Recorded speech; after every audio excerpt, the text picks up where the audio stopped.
tun in jong video khat ana siam kin oi tin hi video hi apat na pat achai chan gia wedding in nambon chawin kan tem ven na tun ippl app sa jan lut phat dio te Satoshi app sa han to hi heti hi lut na hi le anoi lang hi velio chan code ranking mining news mi gitiomin mining hi kha vega click win lang hello chan zan hi ki ball pen cha hen na video che he masa video kan champion cha hi en tu ne ai sai du hi le che veta masa pen in hi che he hilaya participant in 150 block kiti pen he che na sai hutin che masanga chan tu na ai sai du hi hilaya my has he ipi ham ipia pha chom ham ai lowa hile hilaya hash card kiti he ipia ki mangham hi cho hi ipia ki mangham hi cho se he ti to chon gift card kiti aning langa hi che he gift card pen hi ipiti ki manham ti to ha na sai hiten chukit le anoi langa tor su hiten tor su hitan noi langa receive 50k hash by follow official Twitter account kiti pen to na chunga pa to hin ana sei hitin aban ting le anoi langa hi che receive 10k hash by participating in the testnet transfer transaction kiti pen he che hi cho to he ina sei du he tun ipp hi le isai ma bang vin che he receive participate in 150 block kati pen he che he ga aviaw ten khat ve hi che he anoya color za chom lewa orange color la choma kisun pai vela chen mining you have 150 block reward to receive mining has been suspend akiti ta in na hi che he mining has been suspend kiti ta in aban anoya chaga sim jam pai kilo han mining will automatically resume again after you receive the next block kiti amasa video isi masat wai sai ma bangwa cho hilaya hi participant in one apana hongchal ding 150 block chan hi hong thai de hin ama hi 150 block thing tai wanga receive kur hi akimi alo lai ji na hi hita hi phat chu chi ta ewang ama hi phachum ta lo na ji a cho aban le achung lang ga veleo hen hilaya kur hi che kur hi veta hongchal le cho receive kur hi ime phat le achung langa kur kiti pen hi hongchal de hi en hilanga ki khol do ji he na bartina tui ki do example ai sai ma bang bartina tui ki do pen cho achung langa hai koi do ji ta bang hen ton khat ve receive kur hi ka mi ote achung langa hongchal jeng le cho ana veta cho na chal jeng ta che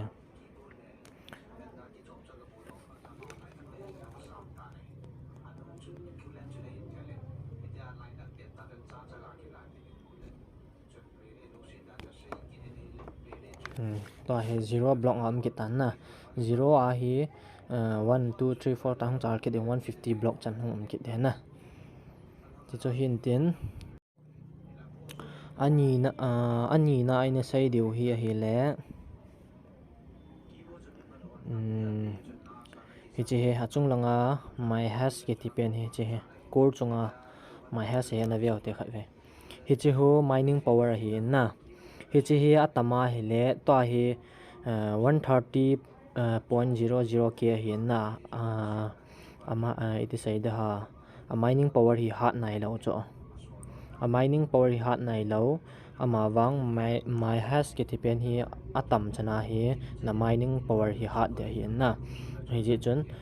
mining power hi a hat din dia hi le my has he tam deng my has he tam han na tia hi le chi hilaya hash card hi na hash card hi kha ga click hote hash card hi veleo chun hilaya hen card tam ta min example number 1 a hen bitter card end card spider card rock card formation card a min na hi cho jo se hi WhatsApp group mana zaw do hian WhatsApp group ka create nin na description a WhatsApp group link chu kan koi ding aban ting le Satoshi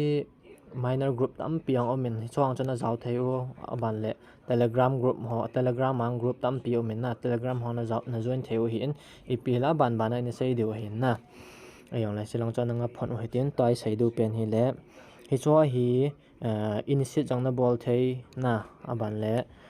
zone jang hin na bol thei hi cho hian ipt bol dham ti cho whatsapp group hin join win lang description a ka number whatsapp group link hin ko in ka ting na whatsapp ma chon hin join win lang te dong khana cho ga sai te di le han initiate bol ho hin te dong khana che la ya hi please select the number achunga he ta orange color ki sau ta he please select the number of people to exchange ke tian la he 2 yang na than thei 3 yang na than thei 4 yang na than thei 5 yang na than thei na ama wang cho nang ma dei dei tai mi nga na join sa no ma nang thu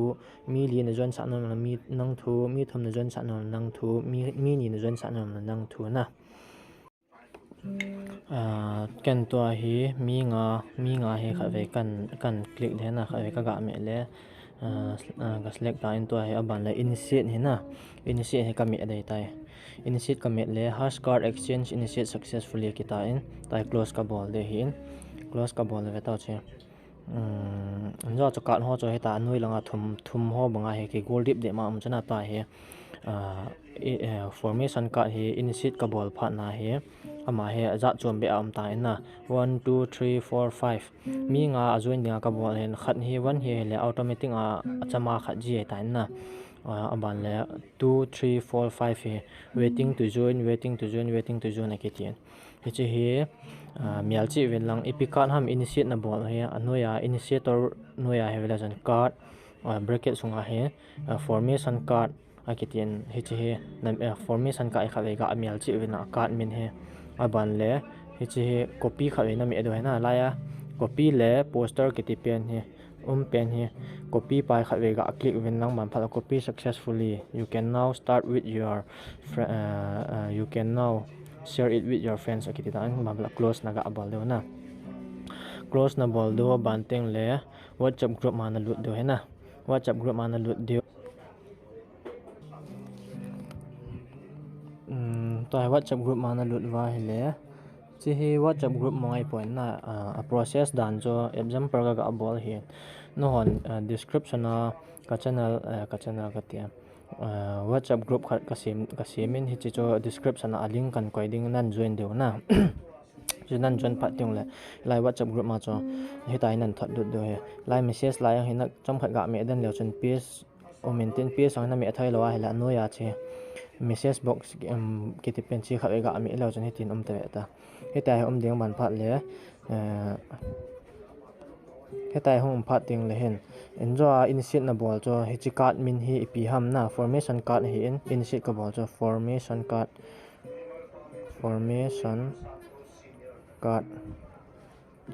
tai kha ve na ga that lu do ban phat na mi dan ki dio he tai kha ve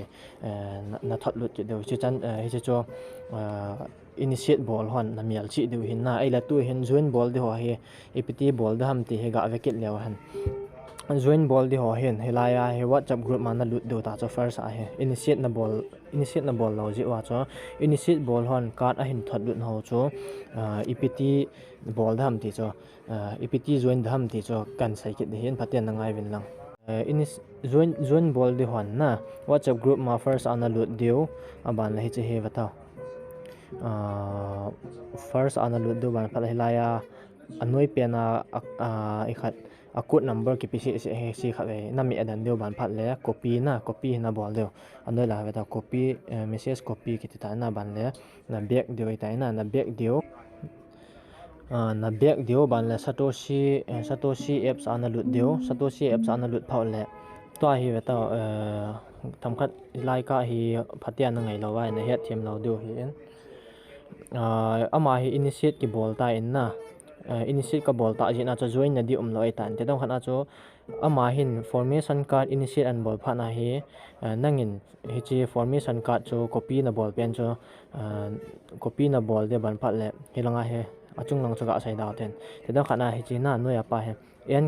en card ke ti pen hi chi formation card he te tai te na a ke to join di cho cái tụ join thì cho dễ cho là join khela le nang na man thei ya hi na cho cái tụ join thì cho formation card copy na bola hele formation card na ya hele chon formation card cho copy na bol ding thì dong khana cho copy na bol phat la chon Satoshi app sign hong du ding hilaya join ke ti pen hina che initiate le join ke ti pen he che join hi kha na me adeng man phat le alaya code please enter the hash card exchange code ke ti pen lai kha ga me den la chon page ke ti khan hom de chi na mi awa hela code number chom de ta cha a code number chom de ya ban phala confirm na me de tai na ama hi le to ai ke hin confirm ka mi lo de cha ji chu confirm ka mi a hele ama la ma ai je na chei thai lo di hin na cancel ka bol de tai example ka sei bo na chi chu kha ve na a join di han kha ve si se na join di hin na ai le lang chana sei da ke taw hetin to ai hi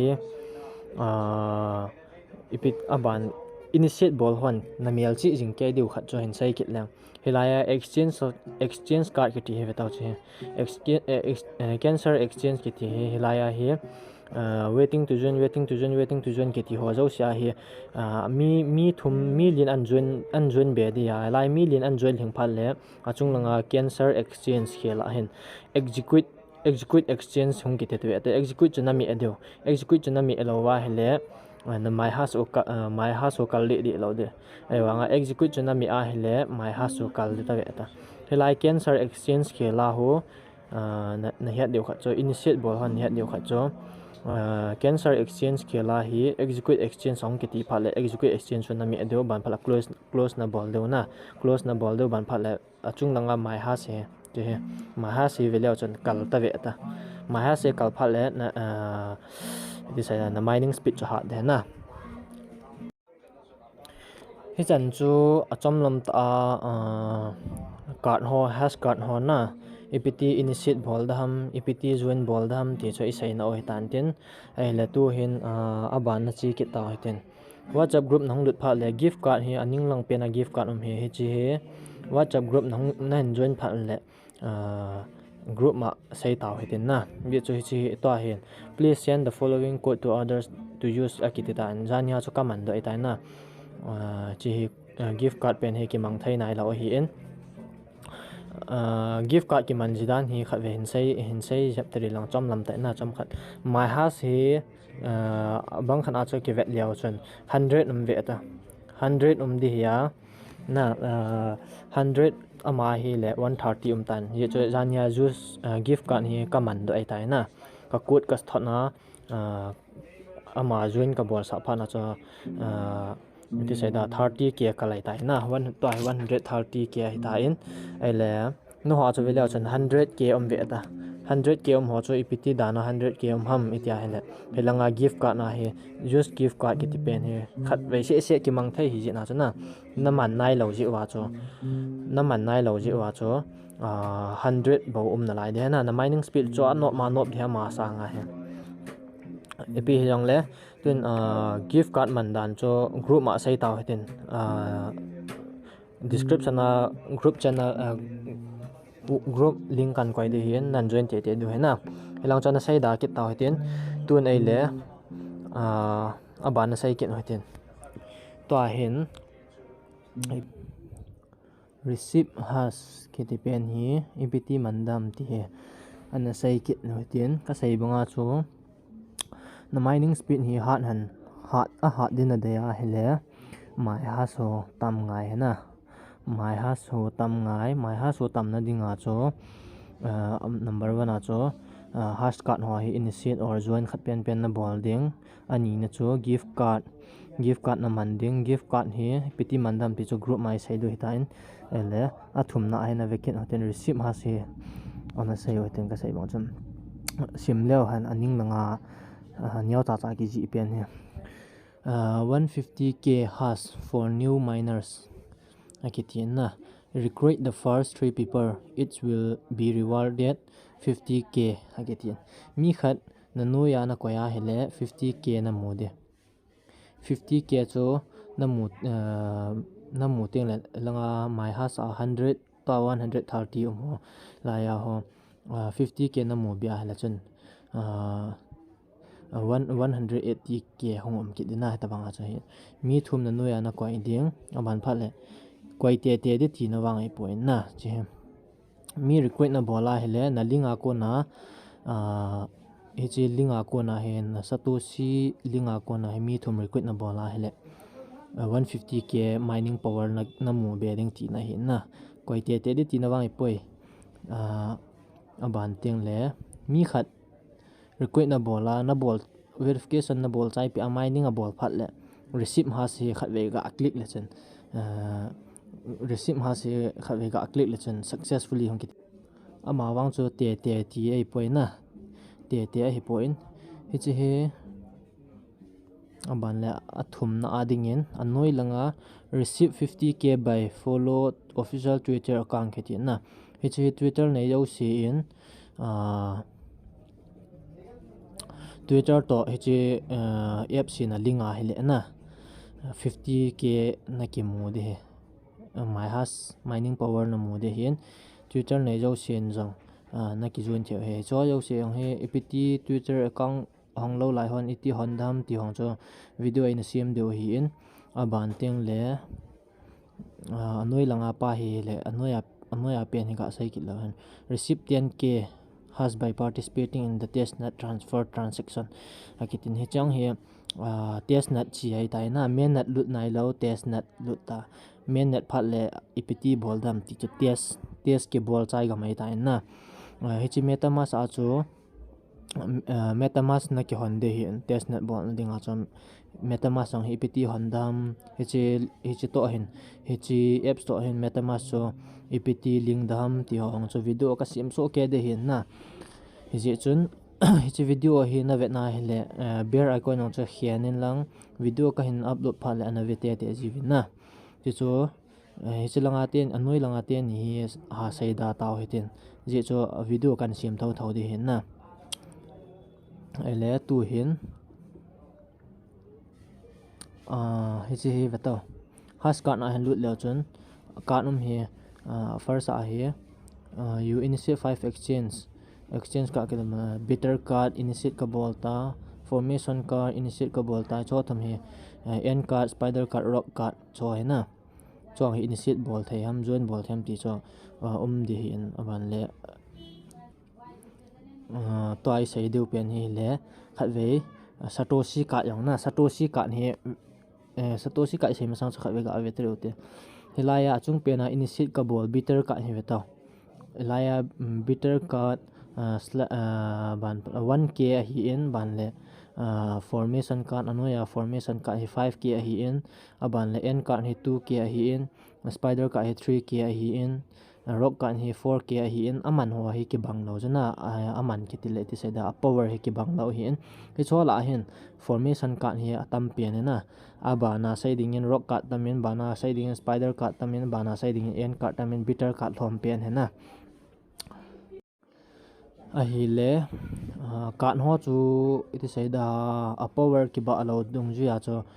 to hi Satoshi card khat apt hol ro dam ti ang cho enavia tina Satoshi card hi ka la man tam pian hin tun chung langa white paper khat ve ga click ute white paper khat ve ga me lo han hiti tan tina white paper hi ipia ki mangham ti a hele apps chung chang thu na apps chung chang thu a hi in chi hoi ta na sima hele Satoshi hi ipi ham je chen het do thai de hin na kisalang ho cho ha sai da ta hitin Satoshi chung chang het no mai le white paper la na dun lang phatta an ana simin a chai gai na sim na chan het chen dai tai ai le ka sei bang chun itor su win a chai na pen na block avam ke kwa ki san he ta genesis block he bitcoin genesis block he ka ti pen he video ma sa bitcoin genesis block he ka ti pen he chi veleo chun nyaw cha ki sun pen chi swat ta na me do che ta na me yang deu chat chuna chi chat jong a cha la sia chana me yang deu Satoshi card ki modi cho chi na me yang la Satoshi card na modi Satoshi card cho card la man tam pen na mining power hat pen hin chi me yang in lang Satoshi card khat ve bo ki mu cho vial tam ta ki mu lo na la cha khat ve bo se ki mu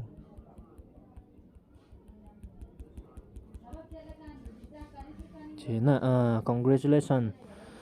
on found the surprise kititan you have won a Satoshi card that has been deposited into your hash card kitan close na close tan ban le tu in back khat ga bol tin hash card he ga avela chan Satoshi card chan om te eta China sorry khave akoma gift ka khave ga lu tin Satoshi card hash card khave ga tha lu te sian no ya have ta ka sei banga chu ka zo si hi mining power ki bang lo cho mining ki power ki bang lo hin ka la man tam pen cho mining power hat pen cho Satoshi ka hin 20k na dang ho cho 5k 3k 2k ti ngan hin Satoshi wang he 20k na mining power hat pen hi chang he anaki bol lo te ten lang group hin join phot wa na description group ding ka kwai di in hin join te vin aban le abana hi pi bol du ham le khave be ga bol hatin be bol ngai poi chi hi ka sai banga chu hi cho jo si hi bol te di ti na wang ai poi na ama wang chu ka sai banga chu na phat chom nong ma na bol ta he le chun na mining power na sa he le chun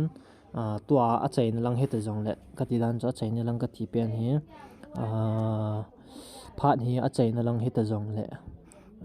na mining power ha na he le chun 30 ela 20 som ni ho ta bang na 15 core ho ta bang na ki mine do zo man ma de hin ji a chu ka sei ma chan na mining power ha na dinga chu achunga mai ha se tam ngai na mai has tam na dinga chu first chi hi hash card na lu ding hi cho zo se he initiate or join ball chai kai ding